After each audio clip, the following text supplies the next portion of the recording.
Hi, my amazing Love Lies Diaries family. Before we begin, I want to say thank you for being here. Please make sure to subscribe, like this video, and leave your thoughts in the comments. I read every single one of them. Your support means the world to me. Now, let me take you on a story so twisted, so heartbreaking, yet so satisfying that you won't want to pause for even a second.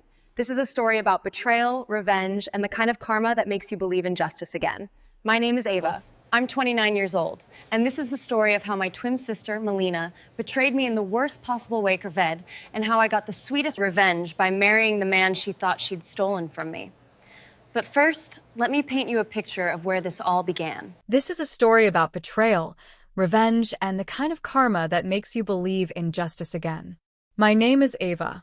I'm 29 years old, and this is the story of how my twin sister, Melina, betrayed me in the worst possible way, and how I got the sweetest revenge by marrying the man she thought she'd stolen from me.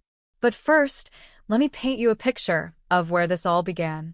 Growing up, Melina and I were inseparable. Identical twins, best friends, each other's shadow. We shared clothes, secrets, birthdays, everything. People often joked we were just one soul split in two. But I guess they didn't realize one half could rot. Our childhood was like something out of a movie. We lived in a beautiful suburban home with white picket fences and a tire swing in the backyard. Our parents, Sarah and Michael, were the kind of couple that still held hands at grocery stores after 20 years of marriage. They treated us like precious gifts, never playing favorites, always making sure we felt equally loved. But even as children, our personalities were night and day. I was always the quiet one, the planner, the peacekeeper. I kept a diary, loved reading under our oak tree, and dreamed of becoming a writer. I was the one who remembered birthdays, who helped our mom plan family gatherings, who made sure everyone felt included. Melina was bold, loud, adventurous, and maybe just a little reckless. She was the one who climbed too high, talked back to teachers, and convinced boys to give her their lunch money with just a smile. She had this magnetic energy that drew people in like moths to a flame. And I loved her with every beat of my heart. I defended her when she got in trouble at school. I covered for her when she snuck out to parties. I even took the blame once when she accidentally broke our grandmother's antique vase. Because that's what sisters do, right? That's what love looks like. In high school, we were known as the twins, a package deal. If you invited one, you got both. If you hurt one, you answered to both. Or, at least, that's how I thought it worked. Melina was the popular one. She dated the quarterback, got invited to all the parties, was crowned homecoming queen.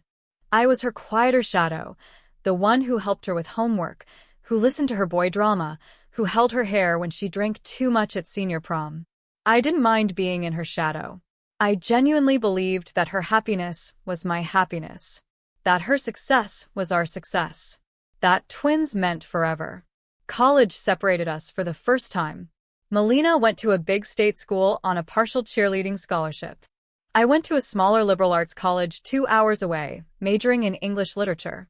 For the first time in 18 years, I was just Ava, not one of the twins. Just me. And I flourished.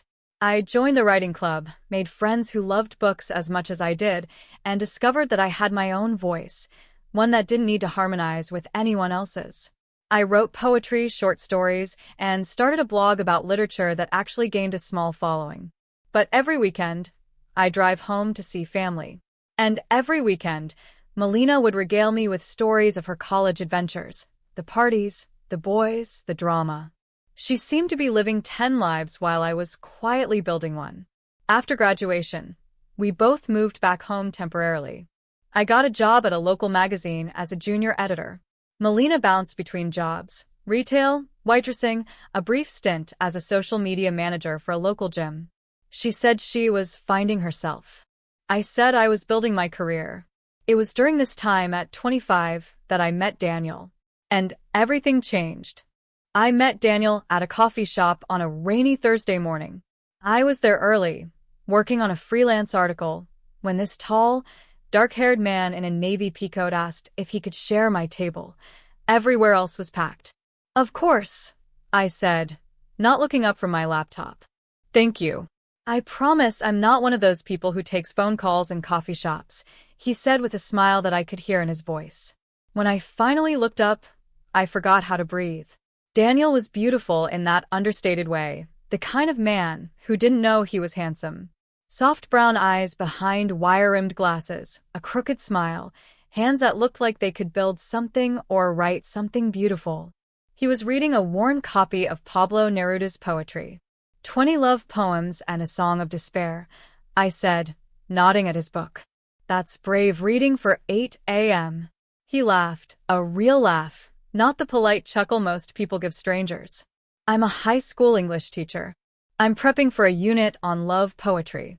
Though I'm starting to think Neruda might be too intense for 16-year-olds. Are you kidding?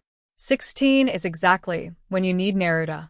That's when love feels like it could kill you, or save you, or both. We talked for 2 hours. About books, about teaching, about the way rain sounds different on coffee shop windows than it does on bedroom windows. He told me he'd been teaching for 3 years, that he coached the debate team, that he wrote lesson plans like love letters to literature. I told him about my job, about my secret dream of publishing a novel someday, about how I believed words could change the world if you arranged them just right. When he asked for my number, I gave it to him, without hesitation. And when he texted me that same evening, "Would you like to discuss more poetry over dinner tomorrow?" I said yes before I even finished reading the message. Our first date was at a small Italian restaurant downtown. Daniel wore a button-down shirt and brought me a single yellow rose, because red felt presumptuous and white felt too formal. We talked until they started stacking chairs around us. He told me about growing up in Ohio, about his parents who were both librarians, about his dream of writing a novel someday too. I told him about being a twin, about my complicated relationship with always being half of a pair, about wanting to be known as just myself. "Well, Ava," he said as he walked me to my car, "I'm definitely getting to know just you. And I like just you very much." Our second date was a bookstore followed by a walk in the park. Our third was cooking dinner at his apartment. He made homemade pasta and read me poems while I tossed the salad. By our fourth date, I was completely, terrifyingly in love. Daniel was everything I had dreamed of, but never thought I'd actually find. He was smart but not condescending, confident but not arrogant, funny but not cruel. He remembered small things, that I liked my coffee with oat milk, that I was afraid of moths, that I always read the last page of a book first. He made me feel seen in ways no one else had. When I talked, he listened, really listened like my words mattered. He asked follow-up questions, remembered stories I told him weeks earlier, celebrated my small victories like they were his own. He loved poetry like I did. We'd spend Sunday mornings in bed, reading verses to each other. He introduced me to Rainer Maria Rilke. I introduced him to Adrian Rich. We'd cook together on lazy Sunday afternoons. He'd prep ingredients while I read recipes aloud, both of us dancing around his tiny kitchen like we'd been doing it for years. He'd write me love notes and hide them in my bag, in my car, tucked between the pages of books he'd lend me. Little scraps of paper with quotes or inside jokes or just thinking of you, in his careful handwriting. 6 months in, I brought him home to meet my family. My parents loved him immediately. Dad talked his ear off about baseball. Mom insisted on showing him every embarrassing childhood photo in our house. And Melina was charming. She hugged him tight, complimented his shirt, asked a million questions about his job and his family. She seemed genuinely happy for me, genuinely excited to welcome him into our family. "You did good, sis," she whispered to me while Daniel was helping Dad with something in the garage. "He's a keeper. You better hold on to him tight." At the time, I thought she was being supportive. I thought she was happy that her quiet twin sister had found love. For a year and a half, everything was perfect. Daniel and I fell into the kind of easy, comfortable love that poets write about. We moved in together into a beautiful one-bedroom apartment downtown.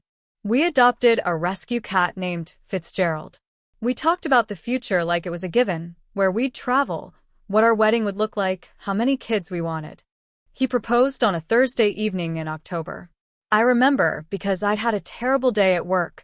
My editor had torn apart an article I'd spent weeks on, and I came home crying and frustrated. Daniel took one look at my tear-stained face and said, "Get dressed. We're going out." Daniel, I look terrible. I just want to eat ice cream and watch bad TV. "Trust me," he said, kissing my forehead. "Just trust me." He drove me to the lake where we'd had our first picnic. The sun was setting, painting the water gold and pink. He'd somehow arranged for a violinist to be there, playing our song, "The Way You Look Tonight." There was a blanket spread on the grass with takeout from our favorite Thai restaurant and a bottle of champagne. "Daniel, what is all this?" He took my hands, and I noticed they were shaking slightly. "Ava, 18 months ago, you let a stranger share your coffee shop table. You talked to me about poetry and rain and love. And in that moment, I knew my life was about to change." My heart started pounding. "You've made me a better person, a better teacher, a better man. You've shown me that love doesn't have to be complicated or dramatic or painful. It can be gentle and steady and real." He got down on one knee, and I started crying before he even pulled out the ring. "Ava Marie Patterson, will you marry me?" The ring was perfect, a simple solitaire on a thin gold band, exactly what I would have chosen for myself. Later, I'd learned he'd spent months saving for it, working weekend tutoring jobs to afford it. "Yes," I sobbed. "Yes, yes, 1,000 times yes." He slipped the ring on my finger, and it fit perfectly. The violinist played at last, while Daniel spun me around on the grass, both of us crying and laughing and kissing like teenagers. We drove straight to my parents' house to share the news. Mom cried. Dad shook Daniel's hand about 50 times. And Melina was the first to hug me that night. She squealed louder than anyone else, jumped up and down, insisted on being my maid of honor immediately. "Oh my God, Ava. It's perfect. You're perfect. The ring is perfect." She held my hand up to the light, examining the diamond. "You got a good one, sis. Hold on to him tight." She hugged Daniel, too, telling him how lucky he was, how happy she was to officially welcome him to the family. I didn't know then that she was already planning to hold on to him tighter than I ever could. The engagement period was supposed to be the happiest time of my life. And at first it was. Daniel and I spent hours planning our future, looking at venues, dreaming about our honeymoon in Italy. We set the date for the following June, a garden wedding at a beautiful venue outside the city. But slowly, things started to change. At first, it was little things, subtle shifts that I explained away because I was too in love, too trusting, too naive to see what was happening right in front of me. Daniel started acting distant. He'd come home from work quiet and distracted, scrolling his phone instead of telling me about his day. Our Sunday morning poetry readings became Sunday morning him sleeping in while I made breakfast alone. The love notes stopped appearing in my bag. "Are you okay?" I'd ask. "You seem off lately." "Just stressed about work," he'd say. "You know how it is at the end of the semester." I believed him because I wanted to, because admitting something was wrong felt like admitting our perfect love wasn't so perfect. He started canceling our date nights. First, it was because he had to grade papers. Then it was a faculty meeting that ran late. Then it was helping a colleague with something. Always something. "We barely see each other anymore," I said one evening after he canceled our dinner reservation for the 3rd time that month. "I'm sorry, baby. Things will calm down soon, I promise.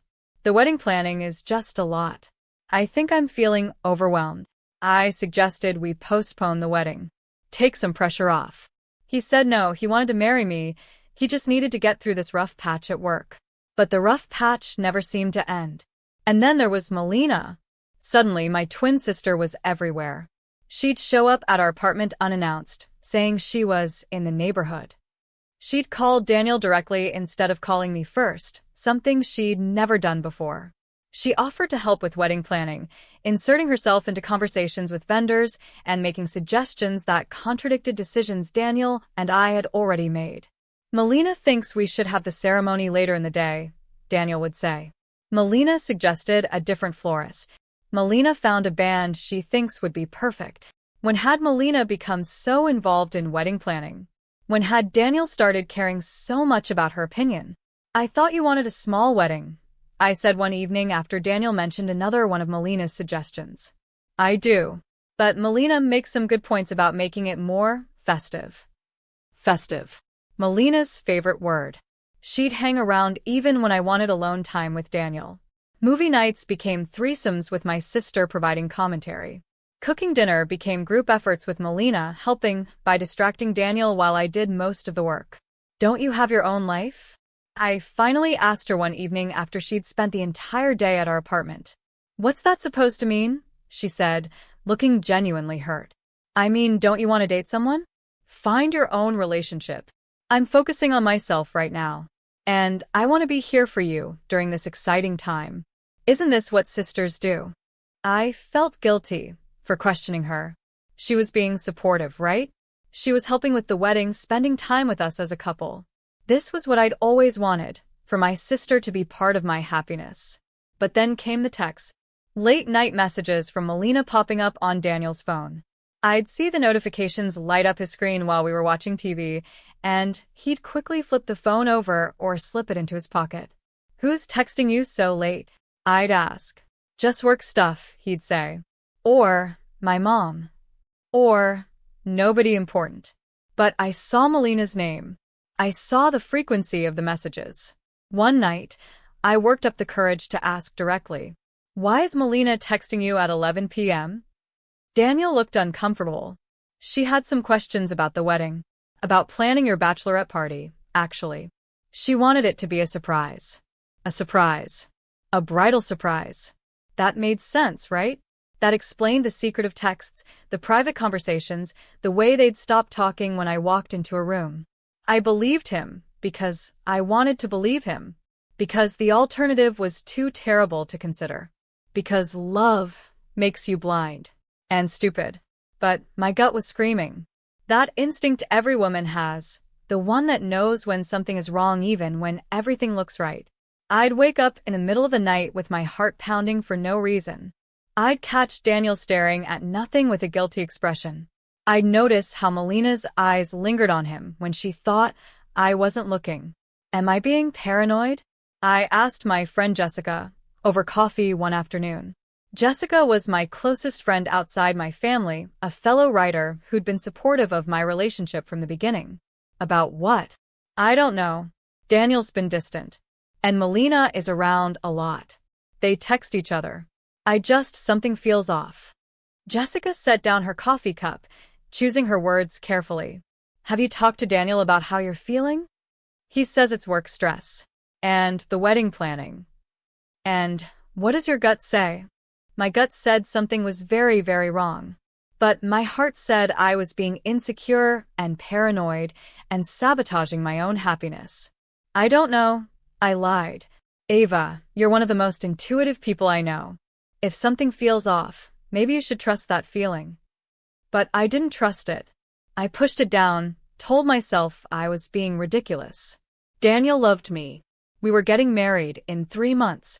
Melina was my sister, my maid of honor, my best friend.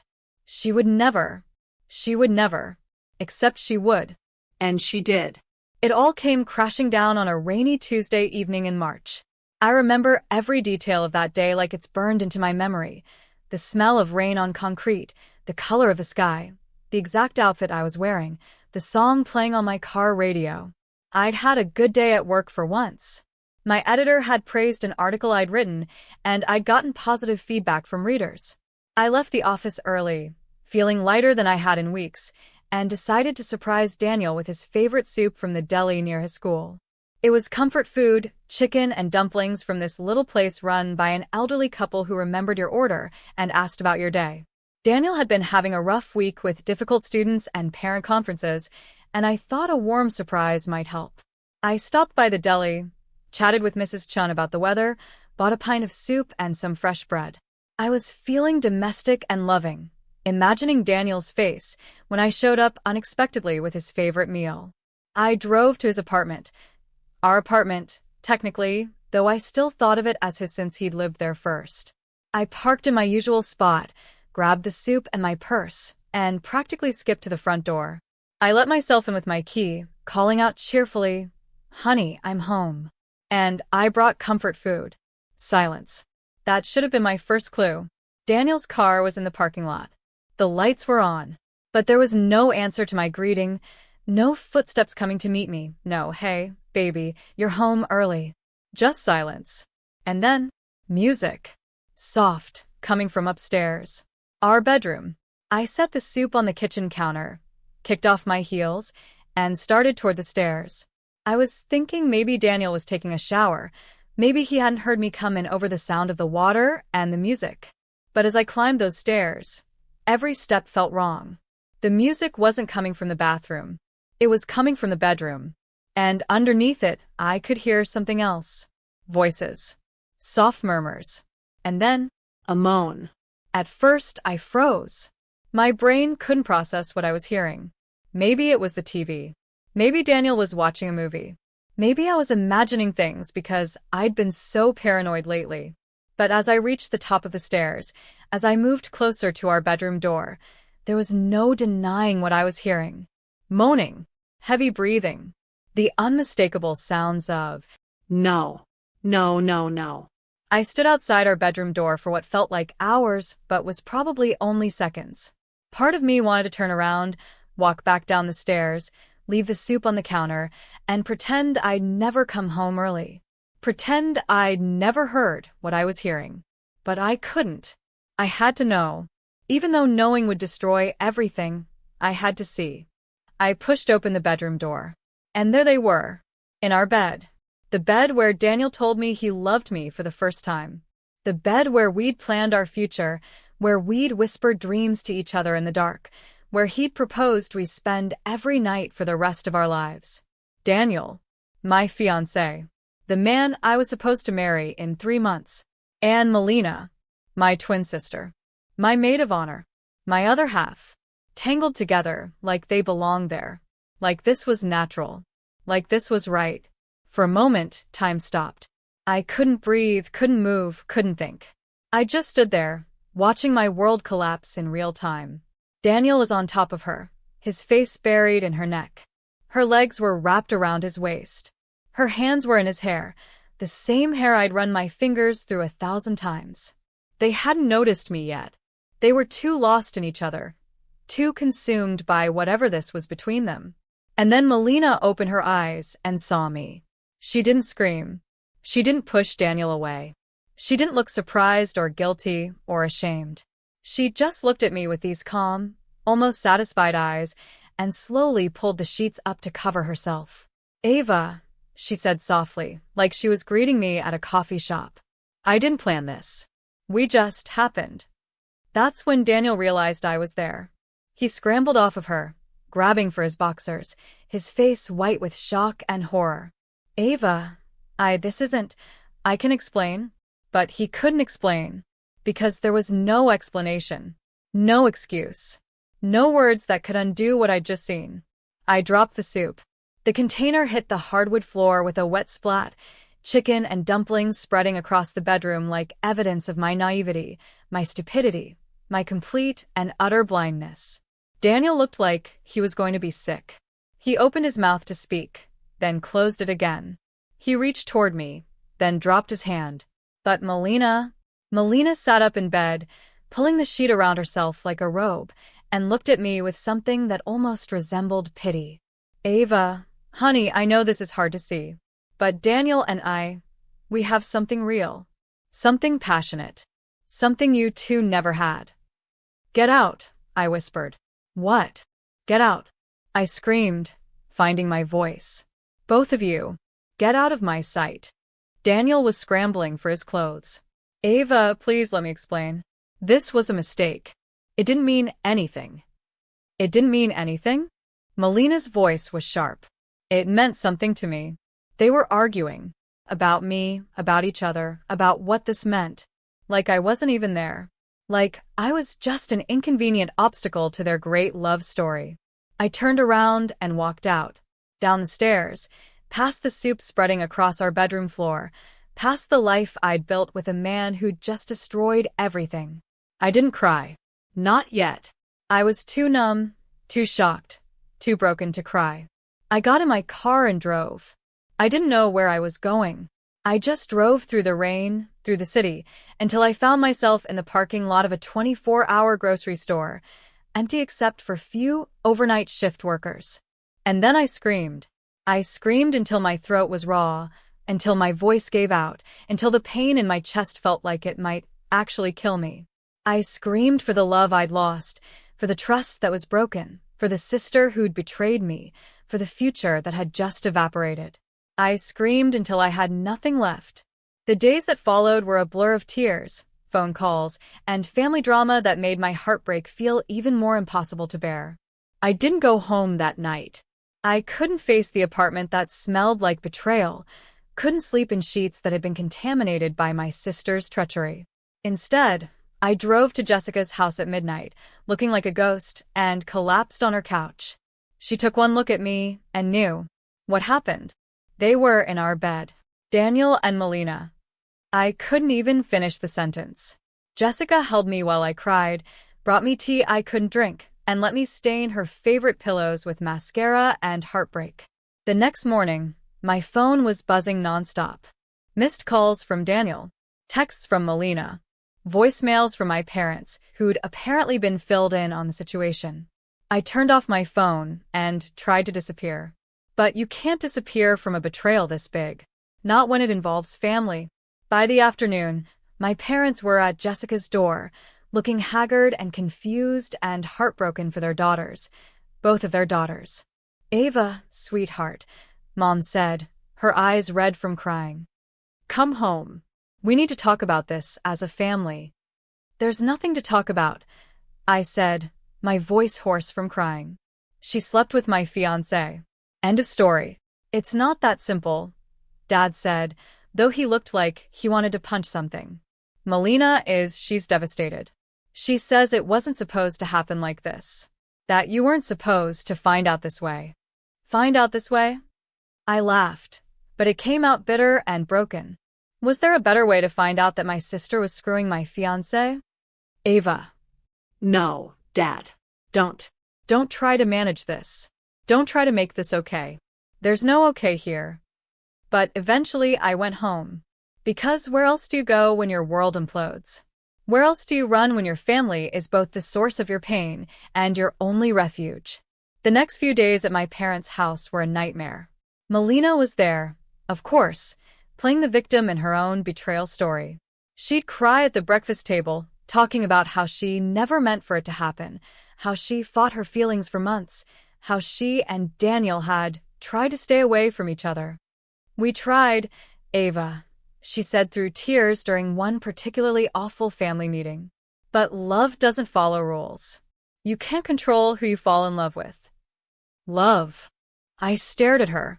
"You call destroying your sister's life love. I call following my heart love. I call being with someone who actually understands me love." "He was my fiancé. But he chose me," she said quietly. "In the end, he chose me." That's when I realized she wasn't sorry. She was proud. She'd won some competition I didn't even know we were having, and she was proud of her victory. My parents tried to play peacemaker, which somehow made everything worse. Dad would pace the kitchen, talking about family and forgiveness and finding a way through this. Mom would cry and beg us to work it out because we were sisters, because family was everything, because she couldn't lose both her daughters. "You're not losing me," I told her. "You're choosing to enable her. I'm not choosing anyone. You're both my daughters." "Then act like it. Tell her what she did was wrong. Tell her that sleeping with her sister's fiancé is unforgivable." But Mom couldn't do it. Because Melina was crying too, because Melina was in love, because Melina had always been the more fragile one who needed more protection, more understanding, more grace. Even in her betrayal, she was getting more grace than I was in my heartbreak. Daniel called constantly. He showed up at my parents' house, begging to talk to me. He sent flowers, wrote letters, left voicemails that started with apologies and ended with excuses. "It was a mistake," he'd say. "I love you. I want to marry you." Melina was just she was there and I was stressed about the wedding, and it didn't mean anything. But when I'd hear him talking to my parents, when I'd see him looking at Melina across the room, I could see the truth. It wasn't a mistake. It was a choice. Maybe not a planned one, but a choice nonetheless. And somewhere in the middle of all this drama, I realized something that changed everything. Melina had always wanted what I had. In high school, she'd dated boys I had crushes on. In college, she'd applied to internships at companies where I'd already been accepted. She'd wear my clothes, copy my hairstyles, even started reading poetry after she saw how much Daniel and I bonded over it. I'd always thought it was twin intuition, that we naturally liked the same things because we were so connected. But now I could see it for what it really was. Melina didn't want Daniel because she loved him. She wanted him because he was mine. Because I'd found something beautiful and real and safe, and she couldn't stand it. This wasn't a love story. This was theft. 3 weeks after I caught them together, I made a decision that surprised everyone, including myself. I left. Not just the house, not just the city. I left my entire life. I quit my job via email. I packed 2 suitcases with essentials. I emptied my savings account. I found a tiny studio apartment 3 towns away, in a place where nobody knew my name or my story or my pain. You can't just disappear, Mom pleaded during my final family dinner. Watch me. What about the wedding? What about Daniel? What about Melina? What about Melina? I snapped. She got what she wanted. Let her have it. All of it. I left my engagement ring on my childhood bedroom dresser, along with a note that said simply, "For the happy couple." And then I disappeared from everyone's life. I shut off my phone. I deleted my social media accounts. I became a ghost in my own story. For 6 months, I lived like a hermit. I worked freelance, writing jobs that I could do from my laptop. I ordered groceries online. I spoke to maybe 5 people total, and only about necessary things like rent and prescriptions. It took me 6 months to smile again. Therapy helped. Once I finally worked up the courage to find a therapist and admit that I needed help. Dr. Martinez was a soft-spoken woman in her 50s who specialized in family trauma and betrayal. She helped me understand that what I'd experienced wasn't just a breakup. It was a fundamental violation of trust by the 2 people I'd loved most in the world. Betrayal by family is different, she explained. It shakes your sense of safety in the world. It makes you question everything you thought you knew about love and loyalty. Writing helped. I started journaling, then writing short stories about betrayal and survival and women who rebuilt themselves from the ashes of other people's choices. I published a few pieces online under a pseudonym, and they resonated with people who'd been through similar experiences. But most of all, planning my revenge helped. Because in those quiet months of healing and reflection, I'd started to see the bigger picture. And I'd realized something important. Melina had never learned to protect what she stole. After 6 months of self-imposed exile, I started venturing back into the world. Not my old world, that was still too painful, too contaminated. But I began a careful reconnaissance mission to understand what had happened in my absence. I reactivated a dormant Facebook account under my maiden name and started quietly observing from the shadows. What I discovered was illuminating. Daniel and Melina were officially together. There were photos of them at restaurants, at parties, looking happy and carefree. Melina had posted about their relationship with captions like, "When you know, and love finds a way." But if you looked closer, and I looked very close, cracks were already showing. The comments on their photos were telling. Mutual friends from high school were notably absent from the congratulations chorus. Some of Daniel's teacher colleagues had even unliked posts featuring Melina. The people who knew our history, who understood what had really happened, weren't buying the love story narrative. More importantly, their body language in photos looked forced. Daniel's smiles didn't reach his eyes. Melina was trying too hard, posing too perfectly, captioning too enthusiastically. It looked less like a couple in love and more like a couple trying to convince the world and themselves that they were in love. I started making discreet inquiries through mutual friends. Jessica, my loyal friend, became my inadvertent spy network. She'd run into people we knew and casually ask about Daniel and Melina, then report back to me during our weekly coffee dates. "Sarah from your old job saw them at dinner last week," Jessica told me over lattes. She said they looked miserable. Apparently, they were arguing about something the entire time, and Daniel kept checking his phone. Checking his phone? Sarah thinks he was texting someone. He'd light up when he got messages, then look guilty when Melina noticed. More intelligence trickled in over the following weeks. They'd been seen fighting at the grocery store. Melina had been spotted crying in her car outside Daniel's school. Daniel had been asking mutual friends casual questions about how I was doing, if I was seeing anyone, if I seemed happy. The most telling piece of information came from my cousin Rachel, who still lived in our hometown and had always been closer to me than to Melina. "I hate to be the bearer of gossip," Rachel said during a phone call, "but I thought you should know. Melina came to Sunday dinner last week looking like hell. Mom asked if she was okay, and she just broke down crying." "About what?" She said Daniel was distant, that he seemed guilty all the time, that he'd wake up in the middle of the night and just stare at the ceiling. She said sometimes she'd catch him looking at old photos of you two on his phone. "He kept photos of us?" "Apparently. And get this, she said she found the engagement ring he gave you. He'd kept it in his sock drawer. When she asked him about it, he got defensive and said he was going to return it, but hadn't gotten around to it." But he hadn't returned it. 8 months after our breakup, he was still holding onto the symbol of our destroyed relationship. That's when I realized that Daniel wasn't happy. He wasn't living his dream love story with my sister. He was living with guilt, regret, and the growing understanding that he'd traded something real for something that felt like stolen fire, hot and dangerous, and ultimately destructive. And Melina? Melina was discovering that winning wasn't the same as being happy. She'd gotten what she thought she wanted. My life, my man, my happiness. But what she'd actually gotten was a guilty, distant partner who looked at her and saw his own moral failure reflected back. You see, Melina had always wanted what I had. But I realized she never understood why I had the things I had. She saw the surface, the loving relationship, the engagement, the future, but she never understood the foundation. She thought she could just step into my life and inherit my happiness. But happiness isn't a dress you can borrow. It's not a prize you can steal. It's something you build, day by day, choice by choice, with someone who chooses to build it with you. Daniel and I had built something together. Poetry readings and cooking experiments and quiet Sunday mornings and deep conversations and genuine respect and shared dreams.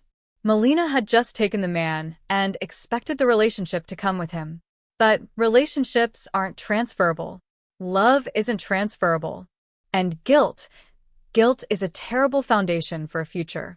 As I gathered this intelligence, as I watched their relationship crumble in slow motion from a distance, I started to feel something I hadn't felt in months. Power. For the first time since that devastating Tuesday evening, I wasn't the victim in my own story. I was the author. And I was about to write a plot twist that none of them saw coming. But first, I needed to meet someone. Someone who would become central to my revenge story in ways I never could have planned. His name was Elijah, and he was about to change everything. I met Elijah at my cousin Rachel's engagement party, exactly 1 year after I'd caught Daniel and Melina together. I'd been debating whether to go. It was my first family event since the Great Betrayal, and I knew there was a chance Melina would be there. But Rachel had been one of the few family members who'd explicitly taken my side, who'd called Melina's behavior unforgivable and told anyone who'd listened that I'd been wronged. She'd earned my presence at her celebration. I spent hours getting ready that day. I'd lost 15 pounds during my hermit phase, the heartbreak diet, I called it, and bought a new dress for the occasion. Deep blue, fitted, elegant. I wanted to look like I'd not just survived, but thrived. When I walked into the country club where the party was being held, I felt every head turn. Conversations paused. People who hadn't seen me in a year took in my new look, leaner, sharper, more polished somehow. I'd learned how to armor myself in confidence, how to wear my healing like designer clothes. And then I saw Melina. She was standing by the bar with a tall, dark-haired man I didn't recognize. She looked different, smaller, somehow. Her trademark confidence seemed dimmed, her usual magnetic energy dulled. She was wearing a red dress that was just a little too tight, makeup that was just a little too heavy, like she was trying too hard to be the person she used to be. When our eyes met across the room, Time stopped for a moment. She looked shocked to see me, then guilty, then defiant. I looked at her and felt nothing. No anger, no hurt, no love. Just a cool, detached curiosity about the stranger wearing my sister's face. I turned away and walked to Rachel, who squealed when she saw me and introduced me to everyone as my amazing cousin Ava, who's been living her best life. It was during these introductions that I properly met Elijah. Ava, this is Elijah Montgomery, Rachel said, pulling forward the tall man who'd been standing with Melina. He's Melina's fiancé. Fiancé. So Melina had moved on from Daniel. Interesting. I extended my hand with a polite smile. Congratulations. I'm Ava, Melina's sister. His handshake was firm, warm. When he smiled, it reached his eyes, something I'd learned to notice after spending so much time analyzing fake happiness in social media photos. The famous Ava, he said. I've heard a lot about you. All good things, I hope. Something flickered across his face, so briefly, I almost missed it. Of course. But that flicker told me everything. Whatever Melina had said about me to this man, it hadn't painted me in a particularly flattering light.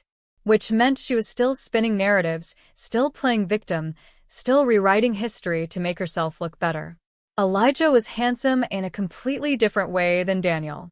Where Daniel was soft and literary, Elijah was strong and grounded.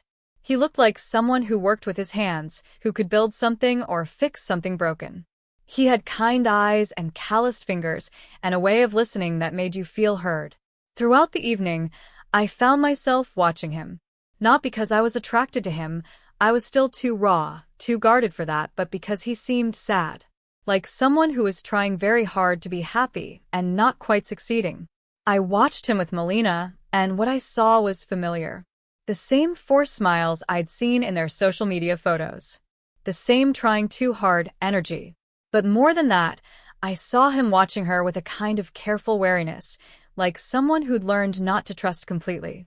During dinner, I ended up seated at a table near theirs. I could overhear fragments of their conversation, and what I heard was telling. Melina was doing most of the talking, animated stories about work, gossip about mutual friends, complaints about wedding vendors. Elijah was nodding and smiling, but his responses were brief, distracted. At one point, she reached for his hand across the table. He let her take it, but I noticed he didn't squeeze back. His thumb wasn't tracing circles on her skin the way lovers do. He was just allowing the contact. This was a man who was engaged to someone he didn't trust. Someone he wasn't fully connected to. Someone who made him work too hard to be happy. After dinner, during the dancing portion of the evening, I stepped outside for some air. The country club had a beautiful terrace overlooking a garden, and I needed a moment away from the crowd, away from watching my sister perform her happiness. I wasn't alone for long. Mind if I join you? I turned to find Elijah standing in the doorway, jacket slung over his arm, tie loosened. He looked tired. Of course. It's a beautiful night.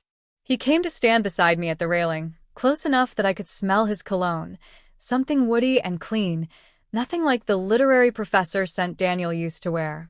We stood in comfortable silence for a moment, looking out at the garden lights. Rachel's wedding is going to be beautiful, I said finally. Yeah. She seems really happy. There was something in his tone, a wistfulness, maybe even envy. Are you and Melina planning something similar? Another flicker across his face. We're still figuring out the details.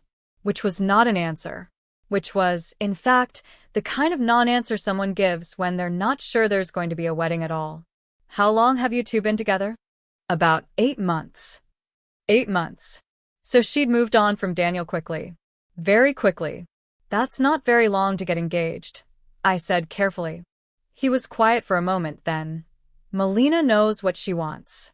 She doesn't like to wait. There was definitely something bitter in his tone now. Something that sounded like experience with Melina's impatience, her impulsiveness, her need to have everything immediately. And what about you? I asked. Do you know what you want? He turned to look at me then really look at me.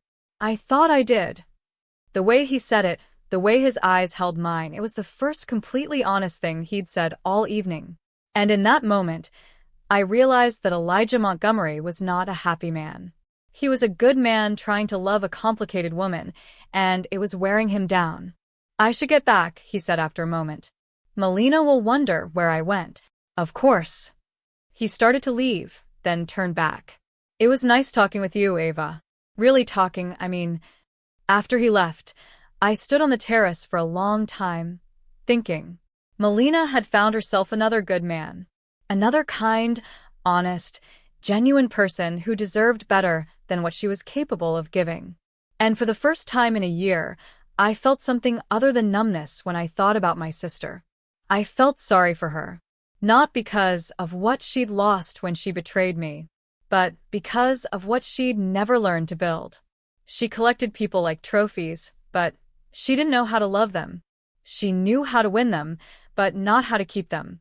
She knew how to steal happiness, but not how to create it. And Elijah, poor, good, honest Elijah, was about to learn that the hard way. Unless someone taught him first. The idea came to me slowly, like dawn breaking. Not revenge, exactly. More like intervention. A rescue mission. A way to save a good man from making the same mistake Daniel had made.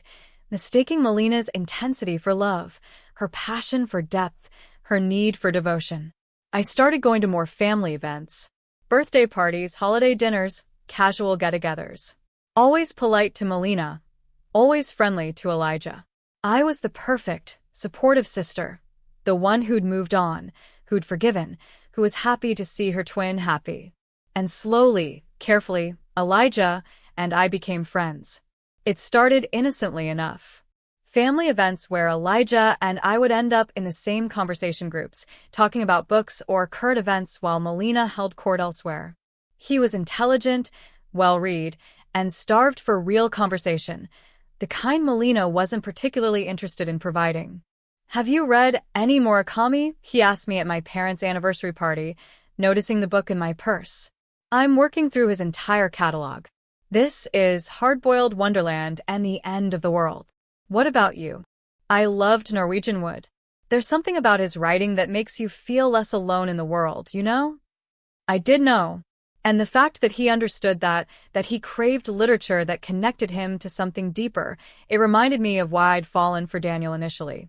Elijah had that same hunger for meaning, that same appreciation for beauty in words.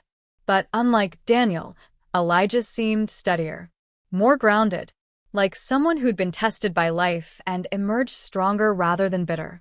During these conversations, Melina would occasionally drift over, wrapping herself around Elijah's arm possessively, redirecting the conversation toward more surface topics, weekend plans, gossip, complaints about work, or wedding planning. I watched Elijah's face during these interruptions. The way his energy would dim slightly, the way he'd nod and smile but seem to retreat somewhere inside himself. He was a man who craved depth but was living in the shallow end of the pool. After a few months of these casual interactions, we started texting. Nothing inappropriate, just friendly exchanges about book recommendations, interesting articles, thoughts on movies we'd both seen. The kind of intellectual friendship I'd had with Daniel before romance complicated everything. But there was something electric about these conversations that I tried hard to ignore. Elijah was engaged to my sister. This was friendship. Nothing more. Except it didn't feel like nothing more. "How do you do it?" he asked me one evening. We were at another family gathering, and I'd found him alone on the porch again, something that was becoming a pattern. Do what? Stay so centered. Peaceful. You've been through hell this past year, but you seem like you've found some kind of balance. I considered his question carefully. Therapy helped. Writing helped. But mostly, I learned to stop expecting other people to make me happy. Happiness is an inside job. He was quiet for a long moment. I think I've been doing the opposite. Expecting someone else to fill all the empty spaces. That's a lot of pressure to put on one person. Yeah. He looked out at the garden. Sometimes I feel like I'm drowning, and instead of learning to swim, I'm just grabbing onto whoever's nearest. Maybe you need to learn to float first. On your own. He looked at me then, and something passed between us. understanding, recognition, the acknowledgement that we were both people who'd been damaged by love, who were trying to figure out how to be whole again. Melina doesn't understand that, he said quietly. It was the first time he'd directly criticized her to me. The first crack in the facade. She's intense, I said diplomatically. That's one word for it. He laughed, but there was no humor in it. She needs constant reassurance, constant attention, constant proof that I love her more than anything else in the world. And, do you? The question hung in the air between us. I hadn't meant to ask it. It was too personal, too direct, too dangerous. I want to, he said finally. I really want to. That was his truth. He wanted to love my sister the way she demanded to be loved. But wanting to love someone and actually loving them are two very different things. Our friendship deepened over the following months. We'd meet for coffee occasionally, always in public, always innocent, always justified by some family-related reason. We talk about books, about life, about dreams and fears and all the things that people who are getting to know each other talk about.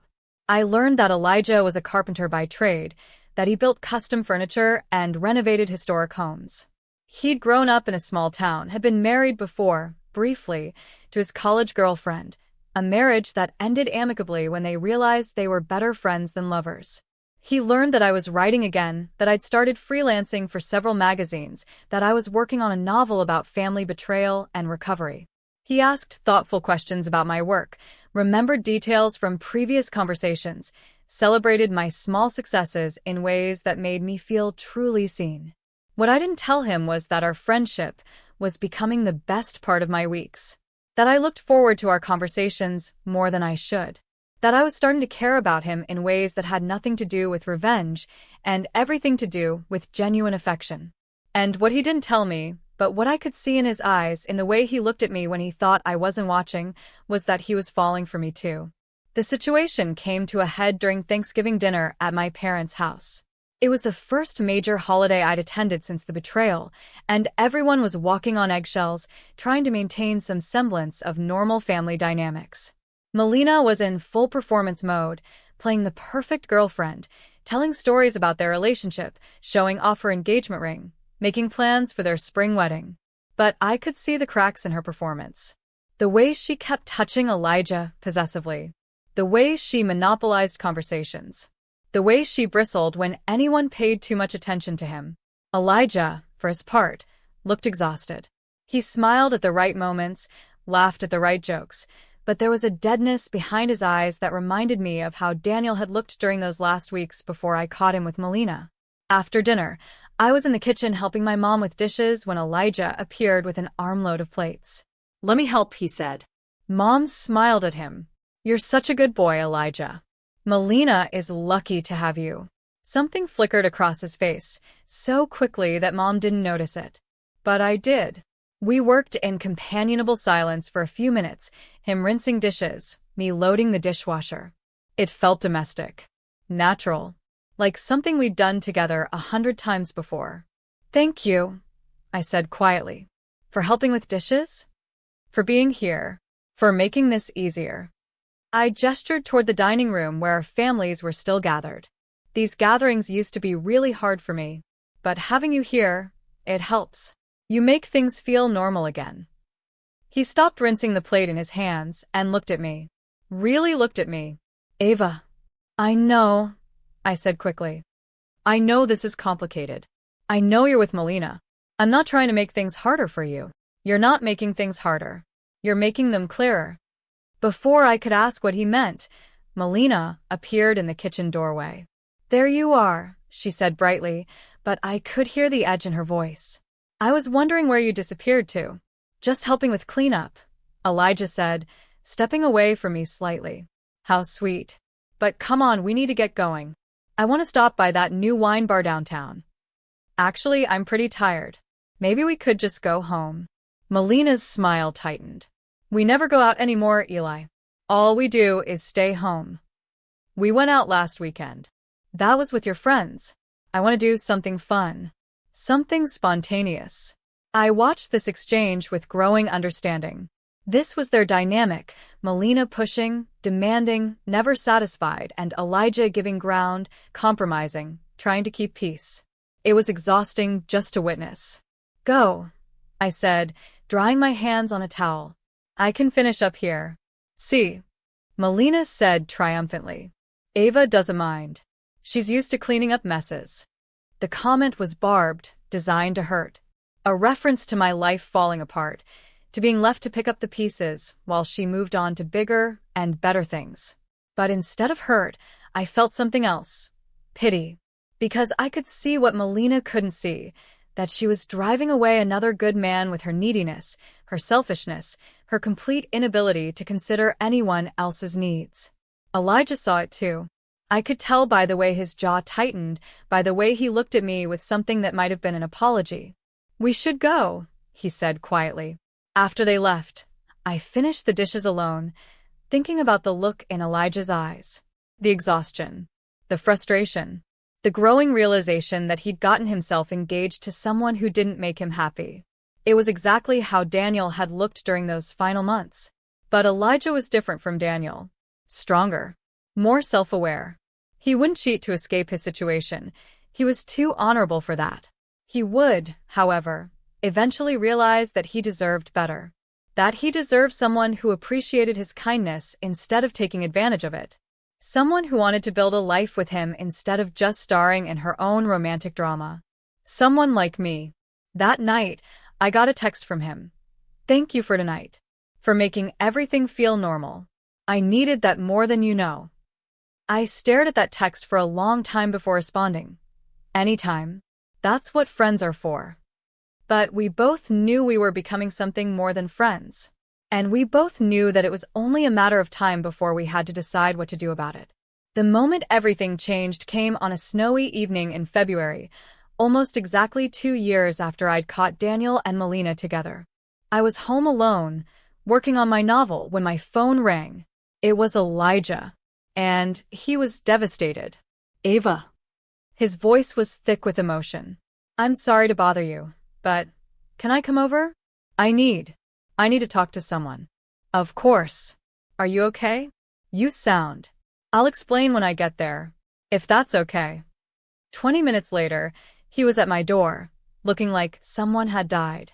His usually neat hair was disheveled, his eyes were red, and he had the hollow look of someone who'd just been gutted. I led him to my small living room, made him tea, and waited for him to find his words. She cheated on me, he said finally.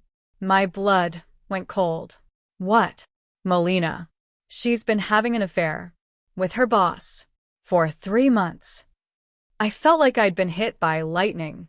Not because I was shocked that Melina had cheated. Honestly, part of me had been expecting it. But because of the cruel poetry of it. The absolute, devastating irony. How did you find out? I went to surprise her at her office Christmas party. You know, the one she said was just a boring work thing that I didn't need to attend. His laugh was bitter. I thought I'd bring flowers, be the supportive boyfriend. Instead, I found her in the coat room with Richard. Richard, Her boss. a married man with 2 kids who I'd met once at a company picnic and immediately disliked. I walked in on them, Elijah continued, his voice breaking. Just like you walked in on her and Daniel. The parallel was so cruel, so perfectly karmic, that I almost couldn't process it. What did you do? I left. Didn't say a word. Just turned around and left. She didn't even see me. Have you talked to her since? She came home around midnight, acting like nothing had happened. Kissed me hello, asked about my day, told me about how boring the party was. He put his head in his hands. I couldn't sleep. I just lay there next to her, wondering how long this has been going on, wondering if she's ever been faithful to anyone. The answer to that question was no. Melina had never been faithful to anyone because Melina didn't understand faithfulness. She understood possession, obsession, and conquest, but not loyalty, not devotion, not the kind of steady, daily love that builds a life. I'm so sorry, Elijah. The worst part? He looked up at me with eyes full of pain. She's been accusing me of being distant, saying I don't love her enough, that I'm not affectionate enough, that I'm not fully committed to our relationship. All while she was screwing her boss. It was classic Melina, projecting her own guilt onto her partner, creating drama to distract from her own behavior, making her victim feel like the problem. That's not your fault, I said firmly. None of this is your fault. Isn't it? Maybe if I'd been a better fiancé. Stop. I moved closer to him on the couch. Listen to me. Cheating is a choice. It's not something that happens because your partner isn't good enough or loving enough or attentive enough. It happens because the cheater chooses it. He was quiet for a moment, absorbing this. You would know, he said softly. Yeah. I would know. We sat in silence for a while, both of us lost in our thoughts. Two people who'd been betrayed by the same woman in the same cruel way. Two people who understood each other's pain in a way most people couldn't. What are you going to do? I asked finally. I don't know. I should confront her. I should break up with her. I should. He trailed off, looking lost. But I'm scared. What if I'm wrong? What if there's an explanation? What kind of explanation could there be for what you saw? I don't know. Maybe it wasn't what it looked like. Maybe. Elijah. I took his hands in mine. I know it's scary. I know you want to believe there's some innocent explanation. But you saw what you saw. And deep down, you know what it means. He squeezed my hands. How did you do it? How did you get through it? Honestly, I didn't handle it well at first. I ran away. I hid. I let it destroy me for months. I took a deep breath. But eventually, I realized that staying in denial wasn't protecting me. It was just prolonging the pain. I keep thinking about the wedding. We have deposits down, invitations ordered. Her dress is being altered. How do you just cancel a whole life? The same way you cancel anything that's bad for you. One step at a time. He looked at me then, really looked at me, and I saw something shift in his expression. Recognition, maybe. Or decision. Will you help me? He asked. Help you what? Figure this out. I can't think clearly right now. But you've been through this. You know how to survive it. It was a dangerous request. Getting more involved in Elijah's relationship crisis meant getting more involved with Elijah. It meant spending more time together, supporting each other, growing closer in ways that might cross lines we'd been carefully avoiding. But looking at his broken face, seeing his pain and confusion and desperate need for someone who understood, I couldn't say no. Okay, I said. I'll help you. And with those words, everything changed between us. Over the next few days, Elijah and I talked constantly. Long phone conversations, coffee dates, hours spent strategizing about how to handle the Melina situation. I helped him process his emotions, work through his options, and find the courage to confront her.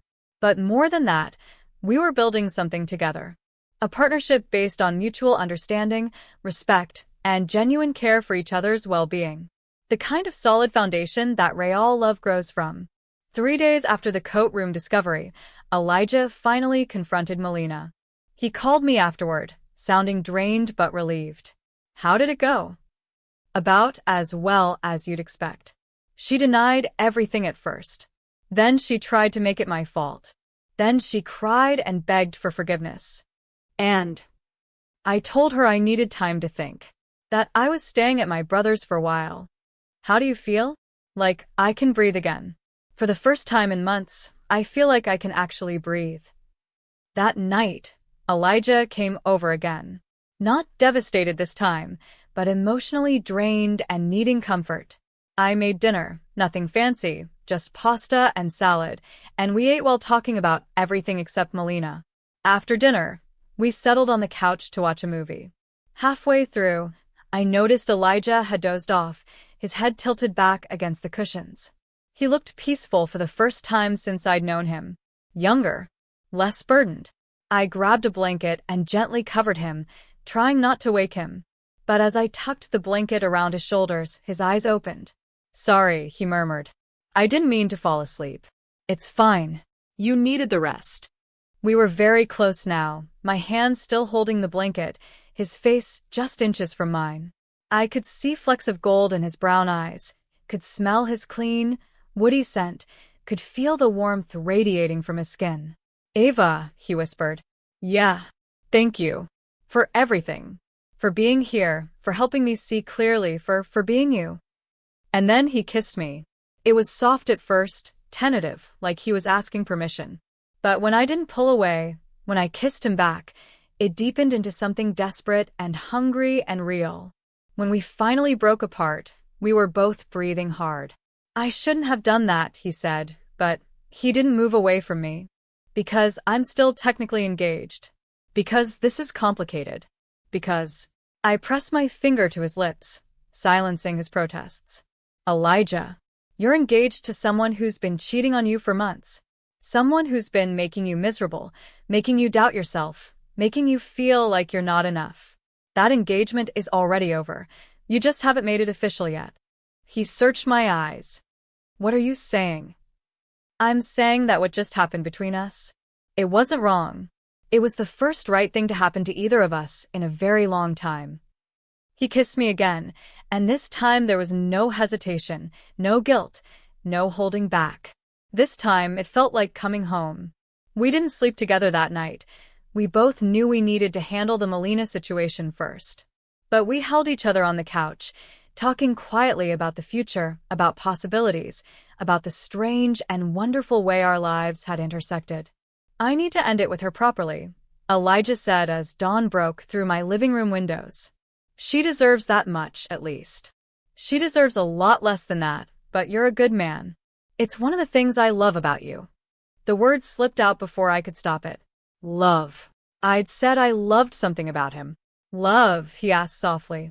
I could have taken it back, claimed I misspoke, kept us in the safe territory of friendship and mutual support. Instead, I chose honesty. "Yes," I said. "Love." He smiled, the first real smile I'd seen from him in months. "I love things about you too, Ava. More things every day." 2 days later, Elijah officially ended his engagement to my sister. According to him, she took it about as well as expected. Tears, accusations, threats, promises to change, and finally, rage when she realized he was serious. She asked if there was someone else. He told me over the phone. "What did you tell her?" "The truth. That I'd realized I deserved better than someone who cheats on me and then makes me feel like it's my fault." "Did you tell her about us?" No. "That's not her business. And honestly, what's happening between us isn't about her. It's about us." He was right. What was growing between Elijah and me had nothing to do with revenge or rebound or getting back at Melina. It had everything to do with two damaged people finding healing in each other's kindness. But Melina didn't see it that way. Within hours of Elijah ending their engagement, my phone was buzzing with furious texts and voicemails. "I know you're behind this," one message read. "I know you turned him against me. This is just like you, Ava. You can't stand to see me happy." Another, "You're pathetic. Stealing my fiancé because you can't get over Daniel. How desperate are you?" And finally, "You think you've won something? Elijah will never love you the way he loved me. You're just the consolation prize."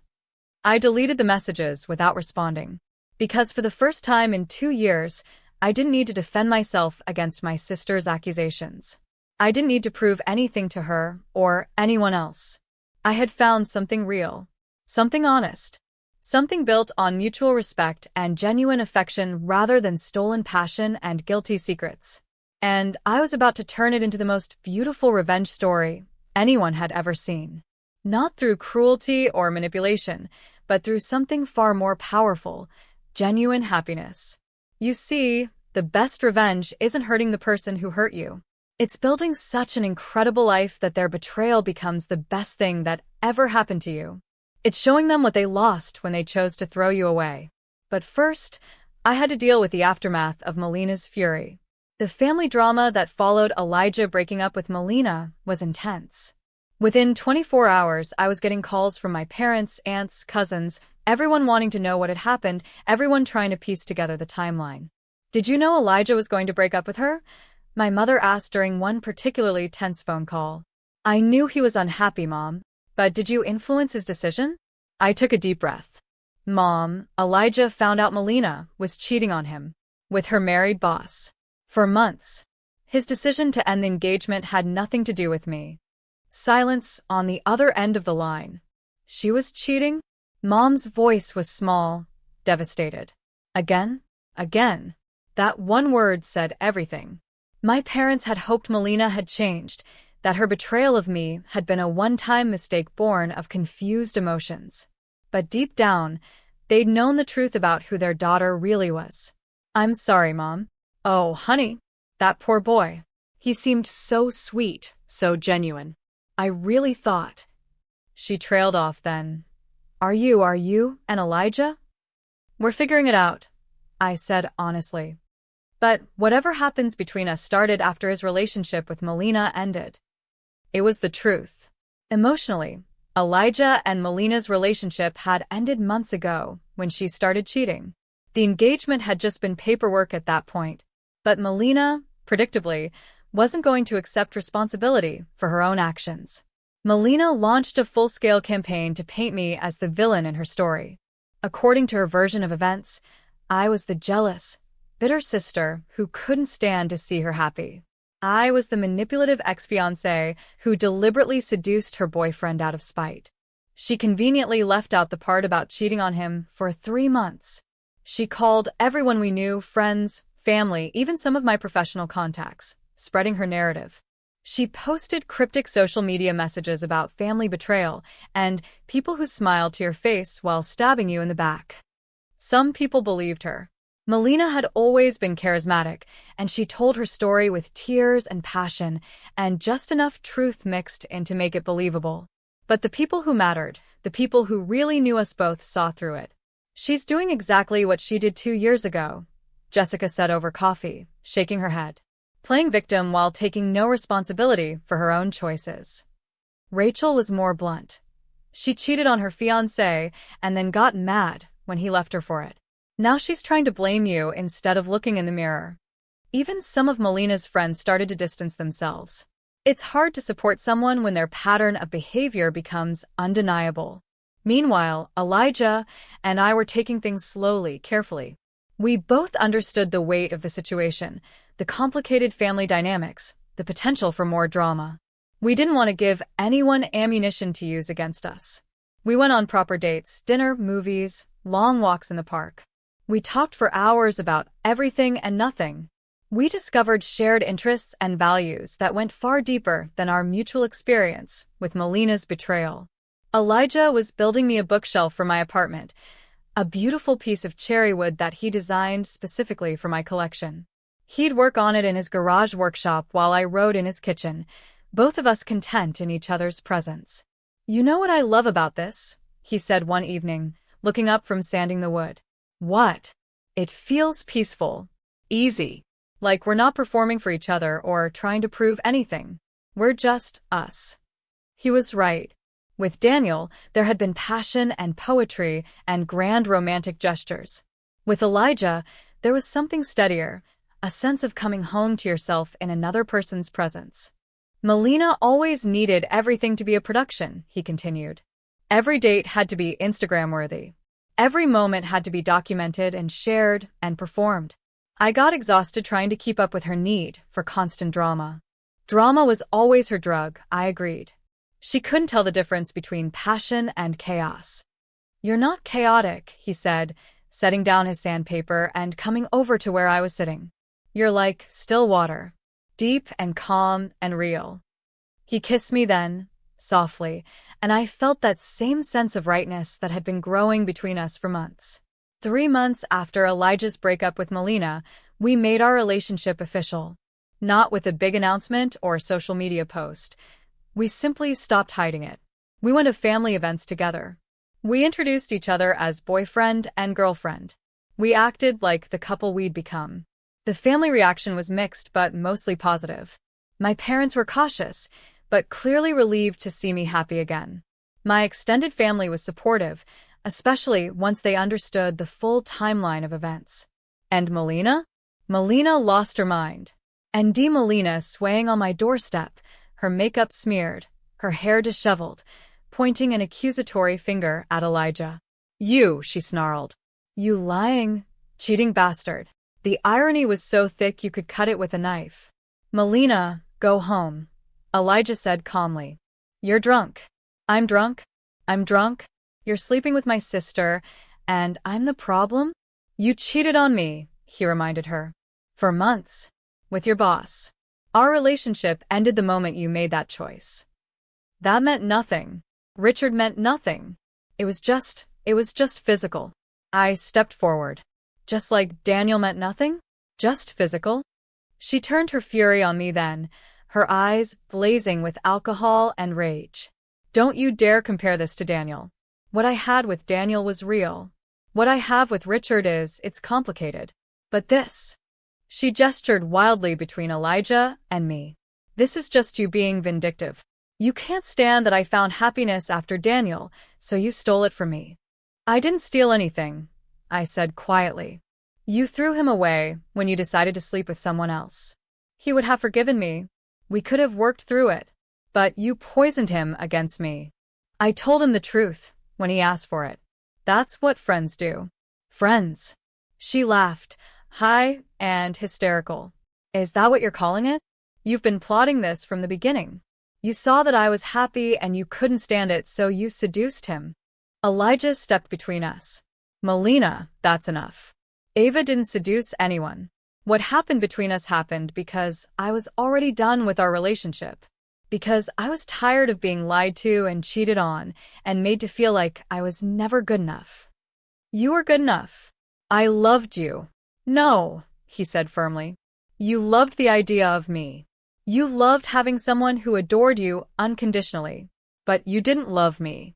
Because if you had, you wouldn't have been able to betray me. And you think she loves you? Melina turned to me with venom in her voice. You think this is real? She's using you to get back at me. The moment she gets bored, she'll throw you away just like you threw away Daniel? I interrupted. Just like you threw away Elijah? Just like you throw away everyone who's stupid enough to love you. She slapped me. The sound echoed in the hallway like a gunshot. My cheek stung, but more than the physical pain, I felt free. Because in that moment, Melina had shown her true self. No more manipulation, no more victim act, no more claiming the moral high ground. Just violence when she didn't get her way. Elijah was between us instantly, his face dark with anger. Don't you ever touch her again, he said, his voice low and dangerous. Ever. Or what? Melina spat. You'll leave me for her? Already did that. Or I'll call the police and have you arrested for assault. The threat seemed to penetrate her drunk fury. She looked between us, seemed to realize she'd crossed a line, and suddenly deflated. This isn't over, she said, but the fight had gone out of her voice. This isn't how our story ends. Yes, it is, I said. This is exactly how it ends. You made your choices, and now you get to live with the consequences. She left that night, but not before keying Elijah's truck and throwing a rock through my front window. The police report we filed the next morning was just paperwork, but it felt symbolic. We were officially drawing the line between Melina's chaos and our peace.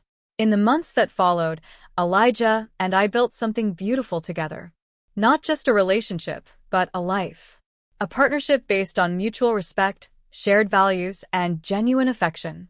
He finished my bookshelf and I filled it with books we discovered together. We established Sunday morning rituals, coffee, farmer's market, reading in bed while rain drummed on the windows. We talked about the future not as a desperate hope, but as a natural progression of what we were building day by day. I met his family, his parents, his brother, his nieces, who immediately adopted me as their favorite aunt. They welcomed me with open arms, grateful to see Elijah happy and settled with someone who appreciated his kindness instead of taking advantage of it. He integrated into my professional life too, attending work events and book launches, celebrating my successes, supporting me through rejections and setbacks. When I finally signed with a literary agent for my novel, he was the first person I called. It's happening, I told him, crying happy tears. Someone wants to represent my book. Of course they do, he said, and I could hear the smile in his voice. It's brilliant. You're brilliant. The book was about family betrayal and recovery, about learning to trust again after devastating loss, about finding love in unexpected places. It wasn't exactly my story, but it was inspired by my journey from heartbreak to healing. My agent sold it to a publisher within 6 months. The advance wasn't life-changing money, but it was validation, proof that I could turn my pain into something meaningful, something that might help other people going through similar experiences. "I'm proud of you," Elijah said the night we celebrated the book deal. "Not just for this, but for everything. For surviving what she did to you. For rebuilding your life. For being brave enough to love again." "I'm proud of us," I corrected him. "For figuring out how to be happy." Meanwhile, Melina's life was spiraling. Her affair with Richard had ended when his wife found out and threatened to expose their relationship to the company board. She'd lost her job, her apartment, and most of her friends. She'd moved back in with our parents, who were struggling to help her while also setting boundaries about her behavior. I heard these updates through family channels, but I didn't take pleasure in her downfall. If anything, I felt sad for her. Not because she didn't deserve the consequences of her actions, but because she seemed incapable of learning from them. "She keeps asking about you," my mom told me during one of our monthly lunch dates. "Wanting to know if you're happy, if Elijah treats you well, if you ever talk about her." "What do you tell her?" "The truth. That you seem genuinely happy in a way you never did with Daniel. That Elijah is a good man who clearly adores you. That you've moved on." "And how does she take that?" Mom sighed. "Not well. She keeps saying this is all temporary, that you're just using him to hurt her, that eventually you'll realize what you've done and come crawling back to apologize." "I think we both know that's not going to happen." "I know. I wish things were different. I wish she could be happy for you. She can't be happy for me because she doesn't know how to be happy for anyone. She only knows how to take." It was true. Melina had spent her whole life taking opportunities, boyfriends, attention, even her family's emotional energy. She'd never learned to give, to build, to nurture anything long-term. And now, at 31, she was finally facing the consequences of that approach to life. But that wasn't my problem anymore. For the first time since we were children, Melina's drama wasn't affecting my happiness. Because I had built something she couldn't touch, couldn't steal, couldn't destroy. A relationship based on honesty, trust, and genuine love. Elijah proposed to me on a Thursday evening in October, exactly 3 years after Daniel had proposed in almost the same spot by the lake. But everything about his proposal was different, more thoughtful, more personal, more us. He'd spent months planning it, coordinating with my agent and publisher to time it perfectly with the release of my book. The day started with a surprise book launch party that he'd organized with all my friends and family, except Melina, who wasn't invited and surprisingly didn't try to crash. The party was perfect, intimate, meaningful, celebrating not just my book, but my journey from heartbreak to healing. People gave speeches about my resilience, my talent, my capacity for love after loss. I felt surrounded by genuine affection from people who'd watched me rebuild my life. As the party wound down, Elijah suggested we take a walk by the lake. "Just like old times?" I teased, thinking of all the evenings we'd spent there during our early friendship. "Something like that." The sun was setting, painting the water in shades of gold and pink. We walked in comfortable silence, fingers intertwined, both of us peaceful in the way that comes from being exactly where you're supposed to be. When we reached the spot where Daniel had proposed years ago, Elijah stopped. "Do you remember the first time we talked here?" he asked. I did remember. It was during Rachel's engagement party, when he'd found me on the terrace and we'd had our first real conversation about love and loss and learning to be happy. "You told me that happiness was an inside job," he continued. "That I needed to learn to float on my own before I could swim with someone else." I remember. You were right. I spent those first months after Melina learning who I was without her, figuring out what I actually wanted instead of what I thought I should want. He turned to face me fully. "And what I discovered is that I want to build a life with someone who makes me better, not someone who makes me feel like I'm never enough." My heart started racing. "Ava, You've taught me that love doesn't have to be complicated or dramatic or painful. It can be steady and kind and real. It can be choosing each other every day, not just in the big moments, but in all the small ones too. He dropped to one knee, and I started crying before he even pulled out the ring. I love your intelligence and your strength and your capacity for forgiveness. I love the way you make coffee in the morning and how you read the last page of books first. I love that you see the best in people even after you've seen the worst. I love that you chose to heal instead of staying bitter. The ring was perfect, not flashy or dramatic, but elegant and timeless. A vintage emerald cut surrounded by small diamonds, set in rose gold. It was sophisticated and unique, nothing like the ring Daniel had given me or the ring Melina would have chosen. It was entirely, perfectly me. Ava Marie Patterson, will you marry me? Yes, I sobbed. Yes, absolutely, completely yes. He slipped the ring on my finger. It fit perfectly, of course, because Elijah paid attention to details like that and kissed me while the sun set behind us. I love you, I whispered against his lips. I love you too. More than I knew it was possible to love someone. We called my parents from the lake, then his parents, then our friends. Everyone was thrilled but not surprised. We'd been building toward this moment for months, and anyone who spent time with us could see how right we were together. The only person who wasn't happy about our engagement was Melina. Melina found out about our engagement through social media, like everyone else. I'd posted a simple photo of my hand with the ring, captioned, "He asked, I said yes. My heart is full." Within an hour, she was calling my phone nonstop. When I didn't answer, she started texting, "You can't marry him. This is insane. You're doing this just to hurt me. He doesn't really love you. You'll never be happy." I showed the messages to Elijah, who shook his head sadly. She really can't accept that this has nothing to do with her, can she? She's never been able to accept that other people's lives don't revolve around her. The next day, Melina showed up at my parents' house during Sunday dinner. I was there with Elijah, celebrating our engagement with family, when she walked in uninvited. "We need to talk," she announced, looking directly at me. The room went silent. My parents looked uncomfortable but resigned.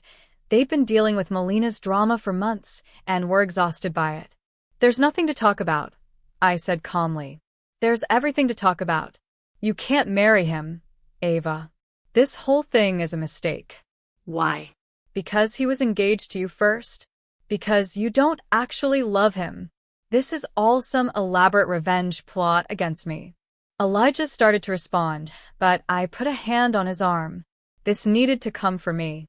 "Melina," I said, standing up to face her. "I'm going to say this once, and then I never want to discuss it again." Everyone in the room was watching us. My parents, Elijah, my aunt, and uncle who'd been invited for dinner.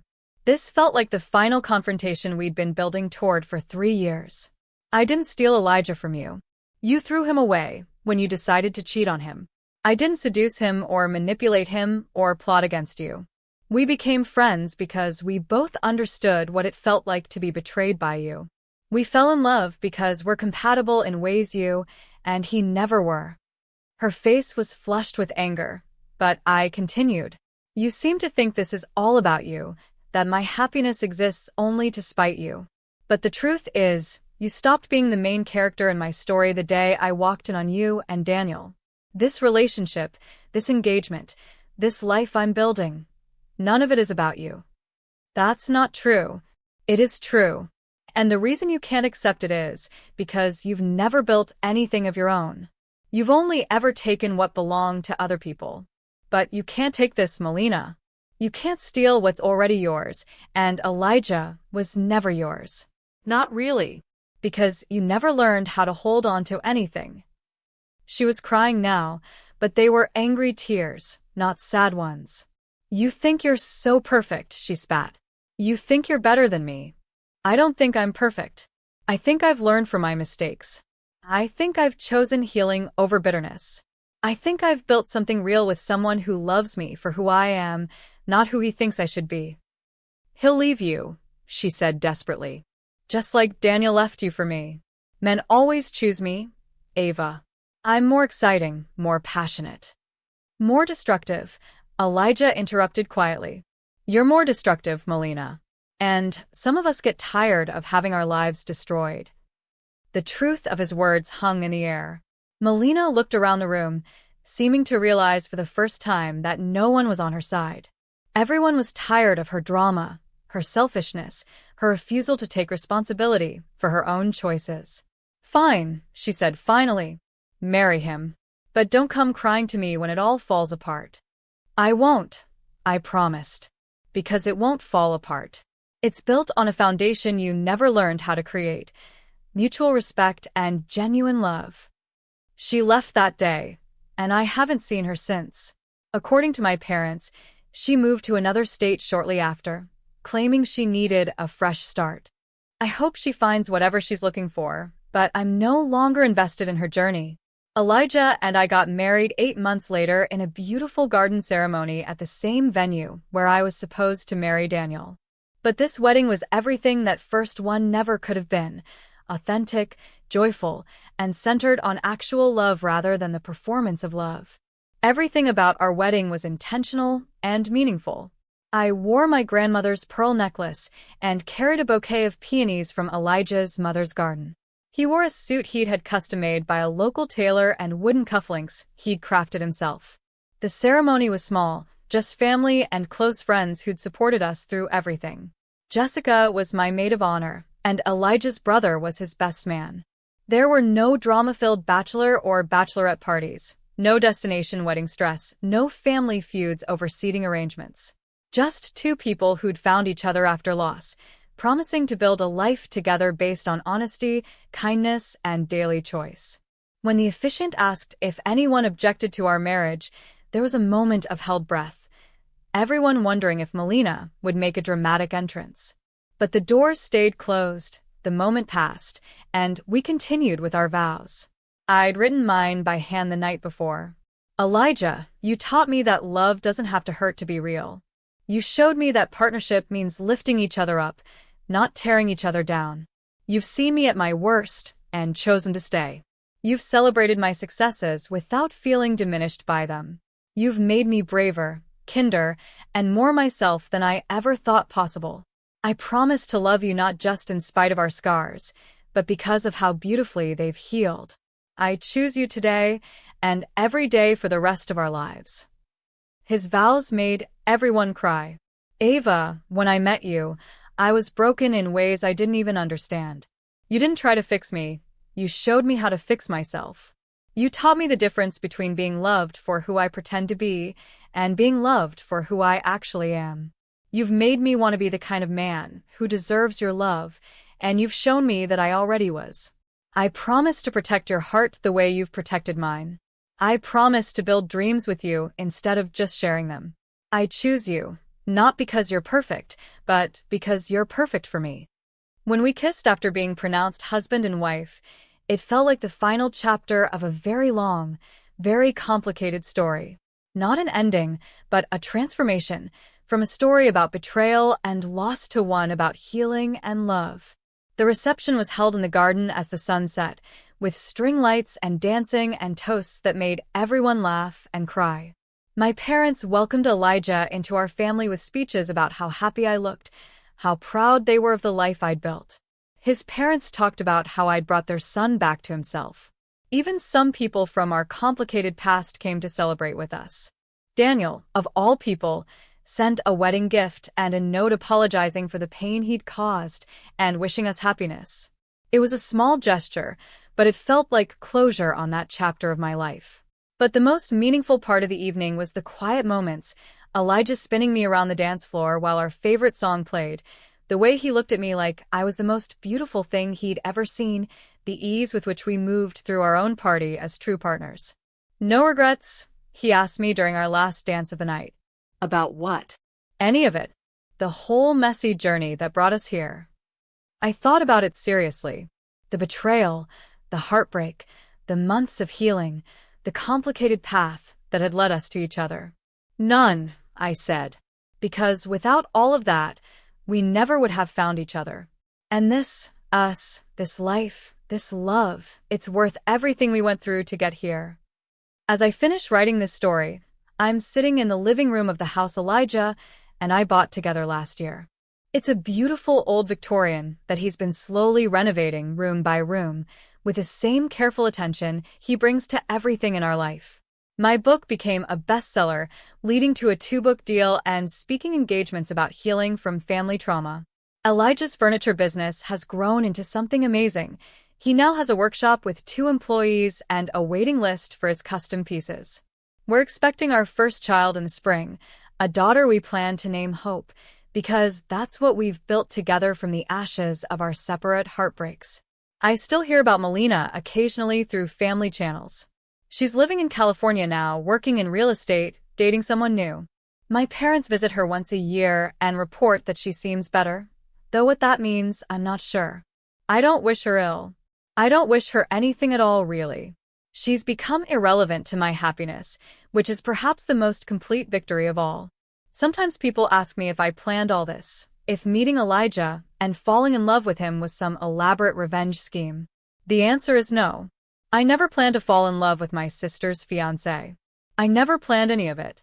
What I did plan was to heal, to rebuild my life, to become the kind of person who could recognize genuine love when it appeared and be brave enough to choose it.